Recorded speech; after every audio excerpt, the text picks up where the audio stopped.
We meet today in the Capitol complex here in Washington, D.C. to hear from our special guest, Mrs. Maryam Rajavi, the President-elect of the National Council of Resistance of Iran,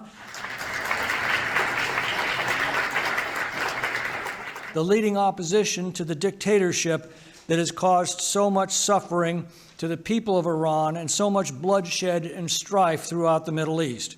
We will then hear from Professor Alejo Vidal-Codres, a former Vice President of the European Parliament and a victim of the atrocities of the Iranian dictatorship. The Iran Human Rights and Democracy Caucus is a truly bipartisan caucus representing a majority of the House of Representatives and comprised of both Democrats and Republicans.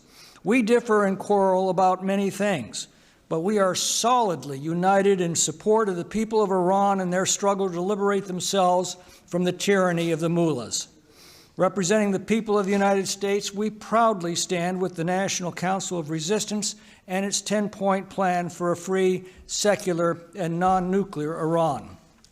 The bipartisan Iran Human Rights and Democracy Caucus will serve as a forum in which members of Congress may address issues and developments relating to Iran, a country whose disturbing record on human and civil rights, as well as nuclear weapons development, the proliferation of weapons of mass destruction, support for terrorism, and attempts at regional hegemony are matters of the utmost security and foreign policy concern of the United States. By promoting dialogue and providing a regular flow of information, the Iran Human Rights and Democracy Caucus will seek to shape U.S. policy on Iran and provide members of Congress with documentation based on a range of viewpoints, including official U.S. and other governmental sources, non-governmental organizations, Iranian dissident groups, and leaders of the Iran-American community. We can all sense that the tide is turning. The Iranian regime has become a pariah among the civilized nations of the world and a supreme source of misery, injustice, and oppression for its own people. Such a state of things cannot last much longer, and I believe events are coming to a head. It's not inconceivable to me that within the next few years, we will be celebrating the liberation of Iran.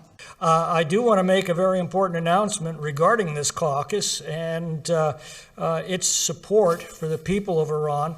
I'm pleased to announce, as has already been referenced, that we have just introduced today House Resolution 166, co-sponsored by Congressman Brad Sherman and myself, and joined by 150 members of the House of Representatives as original co-sponsors, representing a broad cross-section of the House of Representatives, Democrats and Republicans alike, united for the freedom of Iran.